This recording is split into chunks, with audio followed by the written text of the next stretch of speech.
As leaders, we are in the influence business. And one of the ways we are more or less influential is through our communication.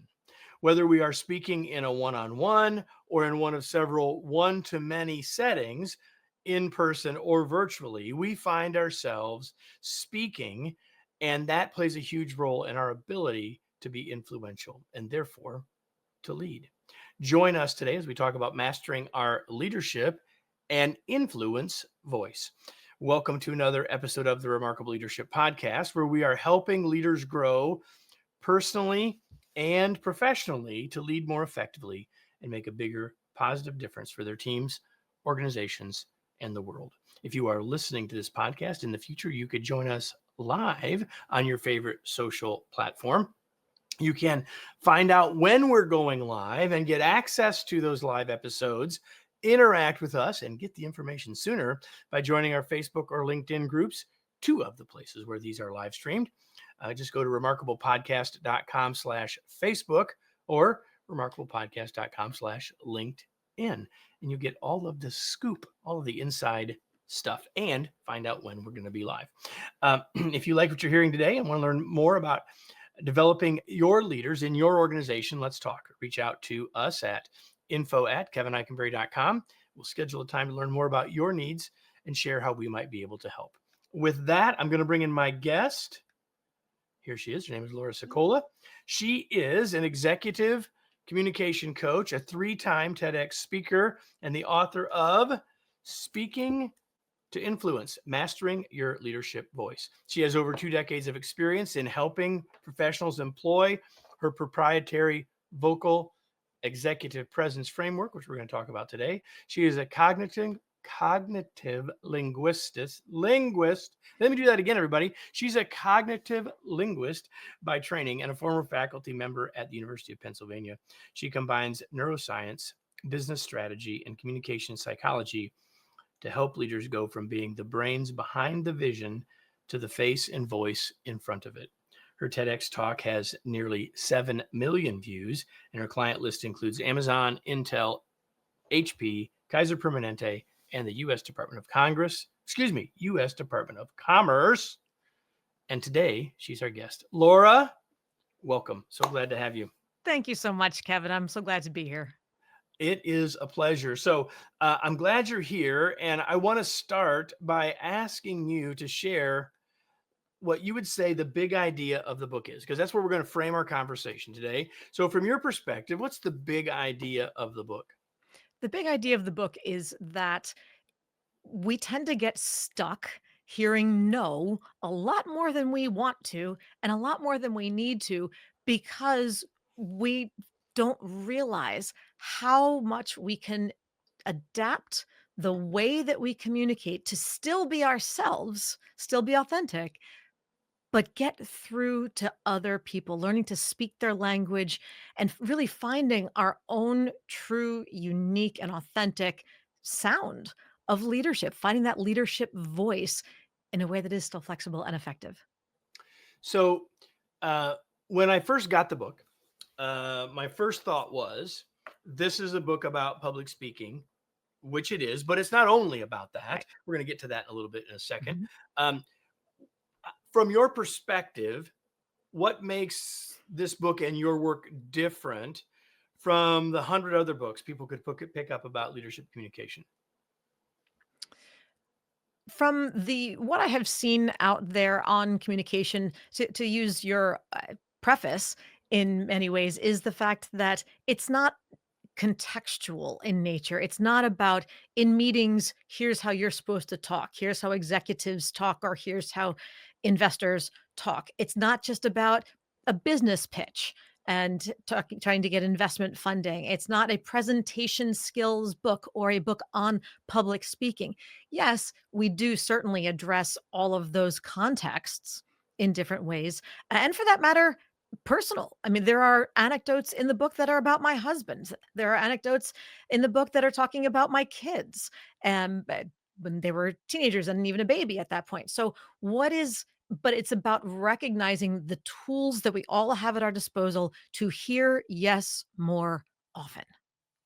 hearing yes more often, something I think all of us would like to be able to say is true, which comes back to the key word in our title, and what I've already mentioned is that word influence, and of course it's the key word in the title of the book as Mhm. well. So from your perspective, and maybe you've just given the answer, but from your perspective, what's what is influence and why does it matter to us as leaders?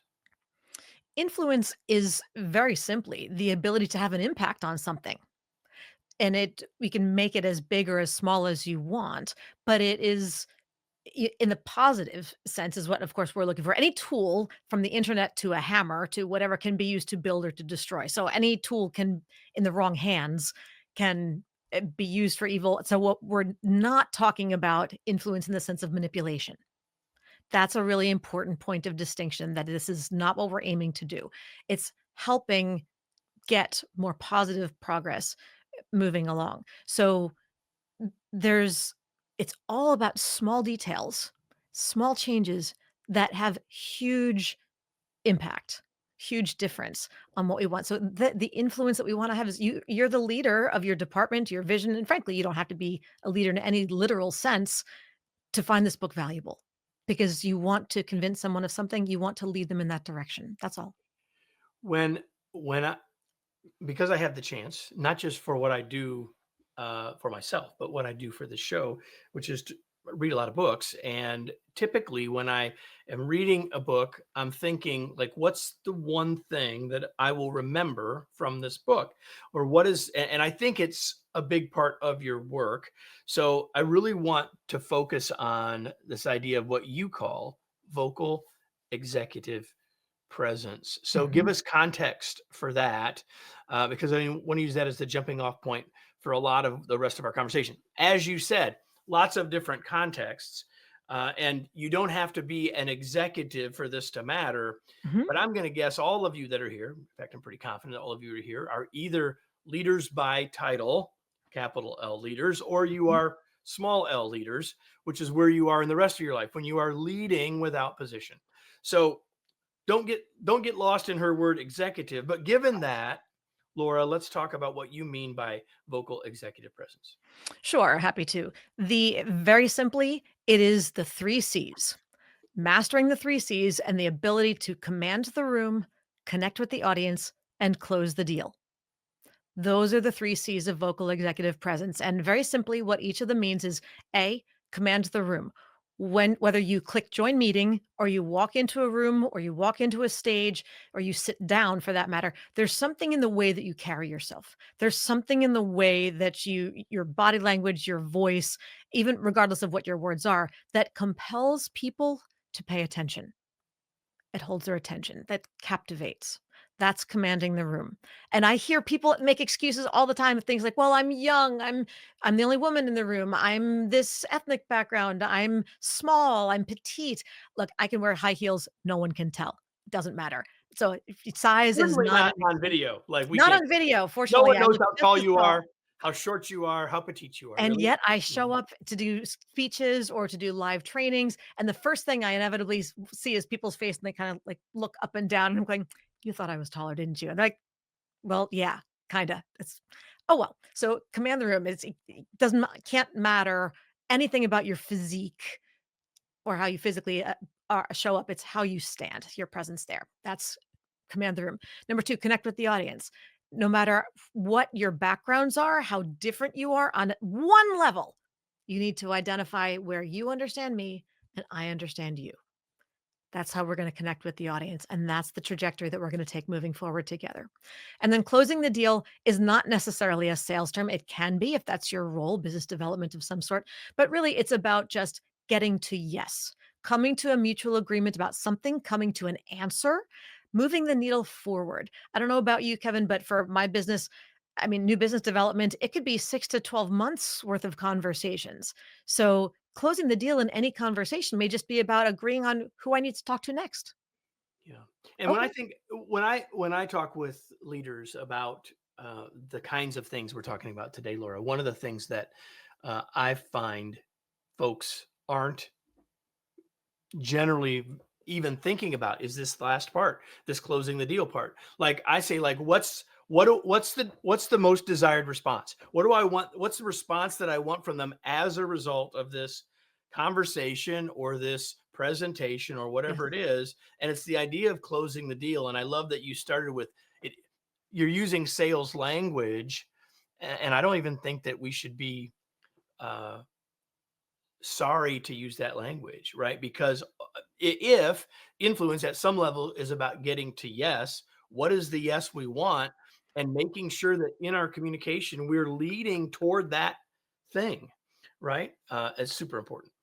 Absolutely. What else And do you we're want? all in sales in some way, shape, or form because it's all about convincing, and it's not smarmy used car salesman kind of trying to convince people to buy something that they don't really want. That's not what we're talking about again. It's the positive. You have an important idea. You believe it's in people's best interest. You want them to understand it and welcome it. One of the things that I think is important for us to talk about at this point is the idea of credibility. So, where does credibility fit into this? I mean, because it's connected to all three of your other C's: uh, Absolutely. command the room, connect with the audience, and close the deal. Where does credibility fit in this? And what's your advice to those who are listening about how to build their credibility? In addition to having enough technical chops to be able to sound like you know what you're talking about from the content perspective, credibility is an image. Leadership is an image. Just like I need to be able to step up in a way that you can sense that, okay, I believe that she is confident. I believe that she is clear in her ideas and that this is something I should pay attention to. I can tell you I'm confident, but I can tell you I'm empathetic. I can tell you I'm, whatever else. And what are you going to do? You're going to go, yeah, I'll be the judge of that one. Right. Yeah, like let me be honest. Like, what were you before that? Right. Um, Right. Exactly, exactly. So credibility is an image that first and foremost is about whether or not you are congruent when you speak. And when I say congruent, what I mean is whether or not you are in alignment with what you say and how you say it. Your words, your voice, and your body language are three different channels of speech, channels of communication that you are going to use all at the same time. And when they're all in alignment, that's when you come across as being much more congruent and much more confident to someone else, much more credible. If I said to you, "Oh, hi, yeah, I'm glad to be here today, and thanks for the invitation. Looking forward to talking about my book again." Yeah, you're gonna go, what? Like I hear the words coming out of her mouth, but I don't understand. Like something, I don't believe any of it. Right, yeah, because I'm out of alignment, I'm not congruent. That's where exactly. credibility falls away. And you just highlighted, of course, not everyone is not most people over time will not be watching but only hearing, and so Right. you got two of the three channels that you just mentioned. You said what we say, how we say it, how we look, Mhm. or in the book you also talk about it as verbal, vocal, and And visual. visual. So let's talk about. I actually in verbal.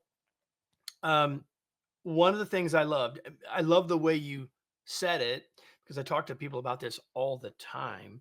I often say that when people are giving a presentation that they're trying to give a book report.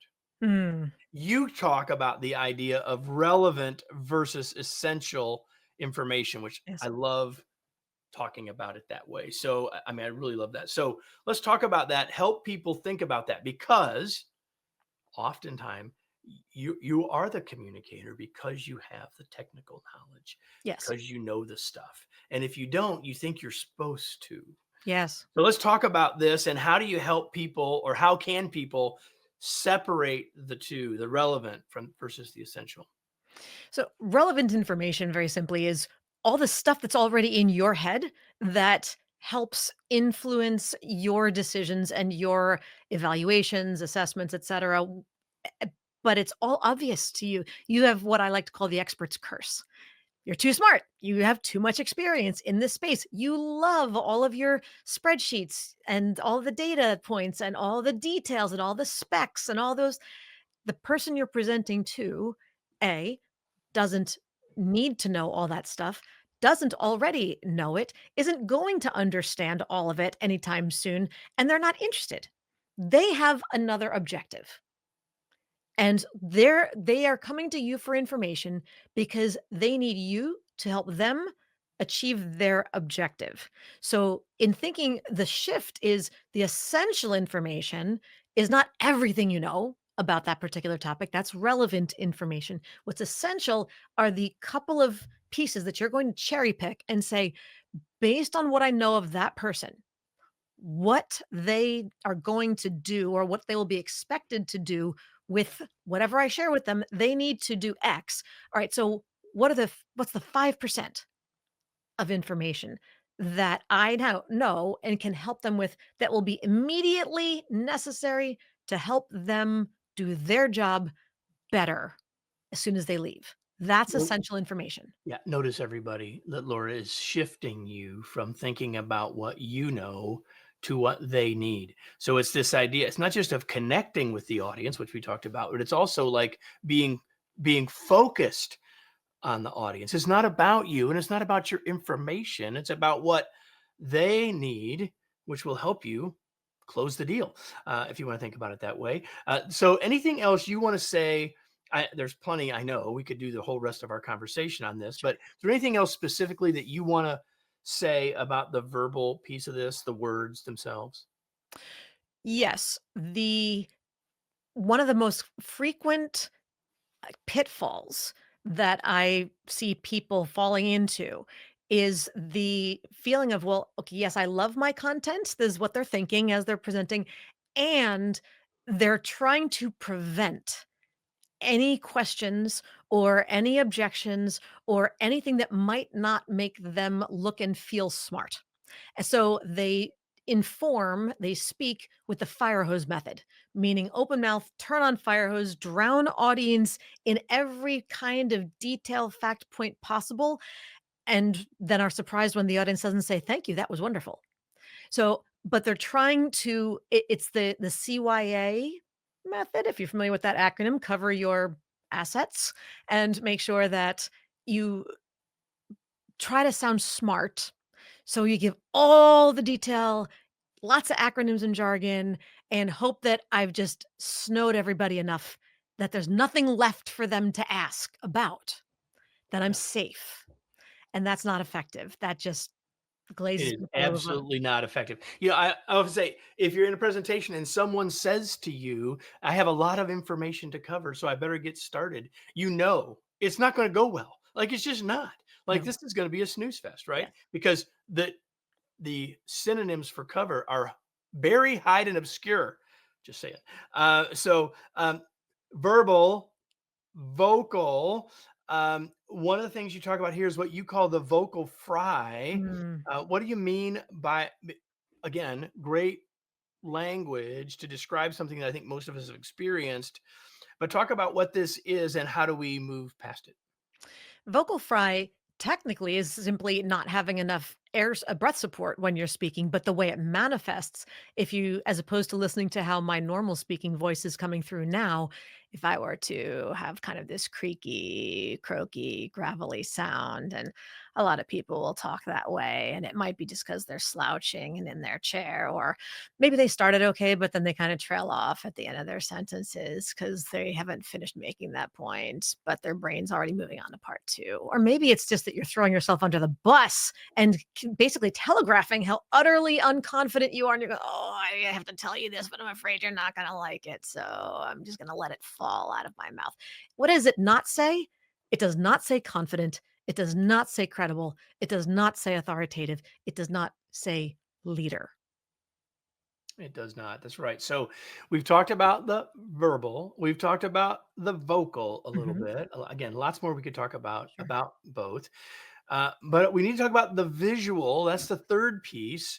And so when you talk about the visual, I don't think we can have the conversation about visual. And I know that this isn't only about speaking to groups, and Mhm. yet that's one of the things we do as a leader. Sure. So tell us what your thoughts are about PowerPoint. Like, what should we be doing with PowerPoint Well, I can tell you it's what most people aren't doing. But anyway, what should we be doing? What give us some thoughts on PowerPoint and how it relates to our vocal executive presence.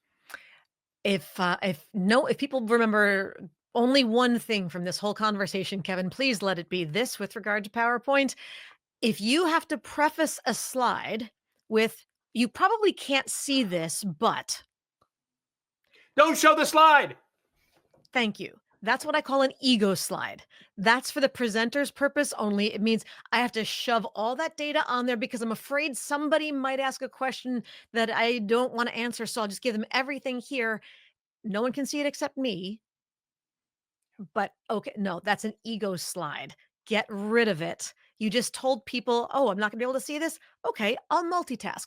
I will check my phone because it's going to be more interesting than whatever you're about to tell me since I can't see it anyway. And by the way, Kevin, the 2020 whatever uh, Oxford English Dictionary, I'm pretty sure their new definition of multitasking is paying attention to everything except you. Unfortunately, we see it at dinner in every restaurant in Yes, America when you're supposed to be really focused on the other person, and instead you're focused on your screen. Um, whole other show. if you have, it is, except if you have really vocal executive presence, that will happen less often, in Yes. my view. Um, one of the things that Laura, at least in my interaction with you now, but certainly in reading the book, that I've found is that you've taken principles and given them words that are very, very helpful. And so I've done this in the other two. I'll do it here. To Okay. here, I want you to talk about the 60 to 60 rule. Sure. And this is one of my favorite. Super, super important. Yes, this is great for the beginning of any meeting or a presentation of sorts. But the idea is that in the first 60 seconds, you will set the audience's expectations for the value you're going to bring to the next 60 minutes. Plain and simple. Why is this important to remember? Because most people really they put all their prep into their big content slides or their big points that they want to make. They don't think about how they open. Oh, well, I'll just welcome people and maybe go through an agenda or something. And so they stumble, bumble, fumble their way through everything and then eventually get into a groove. Well, what is setting the audience's expectation? The stumble, bumble, fumble stuff. And they're going, oh, this is going to be a long meeting. That's not a good way to get them to look forward to paying more attention to everything else that you want to share. You just cued them in, multitask now. And Kara is reminding us, and I agree with her, that multitasking does not exist. She says it's distracted tasking. I would say it's switch tasking. But the regardless is that if people are switching, they're not with you, and you want them with you. If you're saying something that you want them to know and understand, they can't get there if they're not listening. So Kara, thank you for that. Um, the thing I would add to what you just said, which is Please. incredibly important, is that the where people focus their practice or their prep to the degree they do it is on the middle, when the most important parts of the presentation, even if it's just one to one, Mhm. is the beginning and the end. And Yes. so what we do in that first 60 seconds, what we do in that first 90 seconds is so important because, as you said, it sets the table for everything else. And it isn't just what we say, but how we show up, how we look, the visual component of that. Yes. Super, super important. So we've talked about all of these pieces. And there's obviously plenty more we could talk about. We're talking with Dr. Laura Sicola about her book, Speaking to Influence, Mhm. Mastering Your Leadership Voice. Is there anything I didn't ask? I have a couple more questions for you, but is there anything else anything I didn't ask that you thought I would or hoped I would ask? I think one point that I would love to have a chance to insert in here Yeah. is the concept of the prismatic voice, which I believe we addressed or relatively somewhere in the middle of the book. But the prismatic voice is where so people get stuck about the idea of learning to expand your speaking style because they think, well, I've got to be me. I want to be authentic, so I can't change because I'll be changing who I am. No, you're not changing who you are. The whole idea is to be able to adapt your speech in a way that is context appropriate, but still you. And I use the word prismatic voice because, the same way you've seen those little crystals or sun catchers hanging from the kitchen window or the rear view mirror, and the sun hits it and the little rainbow comes out the other side. Well, in that, we are all white light. And by the way, I'm a Jersey Italian. I don't do woo woo. So just go with the go with the analogy for a second. Humor me on this one. So, but we've all got that. We are white light. Okay, I'm Laura. You're Kevin. But we have all those colors in our spectrum. So I'm here in my coach, in my trainer, in my podcaster mode. We'll call this my purple. And but I also have a 9-year-old at home. And it may not surprise you to know I don't talk like this to him. My mommy voice is different. There's happy mommy, there's not so happy mommy, but either way, we'll call that my yellow or my green. Okay. It's not that one of these is the real me and one of these is the fake me. It's that I know in this context, I need to turn down my yellow a little bit and turn up my purple. Whereas with him, I'm going to turn down the purple and turn up the yellow or the green. That's okay. And anybody who says, no, I don't do that, both, because if you got grandparents, you talk to them a certain way that I guarantee is different from if you're hanging out with your friends watching a football game and the number of four-letter words that probably slide out of your mouth when the ref makes a bad call against your team. We all adjust those. We've all got our different colors. Yeah, as simple as this, that we are more than our voice. Our voice is a part of who we are, and how it's just about how we can express so that we can get to more yeses, Yes. given the context, given the audience, and given Yes. those things. So, just a couple of more things Please. before we go. I'm curious, Laura, what you do for fun. Oh, for fun, I love to cook. I can't garden, have a total black thumb, kill plants. I think that's why God made me a good cook because plants were going to die in my hands anyway, so they should give their lives for a good cause. There But you go. I love That's to not the first experiment. time you've said that. I'm here to tell you Nope. that's not the first time you've said that. Now, the other thing, usually, if I have the chance to talk to someone ahead, I prep this question, but I'm going to Okay, ask it anyway go for it. because it's a useful question. That's a question I ask everyone that I have on the show. And so I'm curious what you're reading or what's something you've read recently that you might share with us. Something I have read recently. Let's see. So I just finished my master practitioner certification in neurolinguistic programming, which is a fascinating look at how language and the brain uh, hold us back and propel us forward when you learn different ways to unlock it. So I recently read Dr. Matt James's book on mental and emotional release, which is part of neurolinguistic programming or NLP as it's better known, and just really insightful into where we come up with stuff and how to release baggage and let it go. And so it's been really useful for my coaching as well. We will have that in the show notes. And we will also have, obviously, a link to Laura's book, Speaking to Influence. But the question you've been wanting me to ask from the beginning is how can we learn more? Where do you want to point people? Where can people learn more, get to know you, find out more, etc.? Thank you, Kevin. I would love to hear from anyone who's on the call or tuning into the podcast later. We can, by all means, check out my website, which is simply laurasicola.com. Lots of information there, including links to the book and including all sorts of other interviews and whatnot. Perfect. LauraSicola.com, SICOLA.com. So now a question for all of you before we say goodbye. The question that I have for you is the same one that I ask in every episode because it's an important question. And that is, now what? What Mhm. ideas did you get today that you will apply? The questions or the ideas are fine, but the question of application is the thing that matters the most. So if you've got insights and ideas today, great. How are you going to turn those into doing something different? Whether that's preparing more for the beginning of how you're going to introduce your next conversation or your next presentation, whatever that might be, what are you going to do to implement that? Because until you implement something new, this was not much more than entertainment. And while we hope it was entertaining, that wasn't really our purpose. So I want to thank all of you for being here. Laura, thank you for being here. It was a pleasure to have you. And before we go, everyone, just remember this. If you enjoyed this, got value from this, have an action you're going to take from this, then you want to make sure you come back next week. Make sure that you invite someone else to join you next week when we're back for another episode of the Remarkable Leadership Podcast.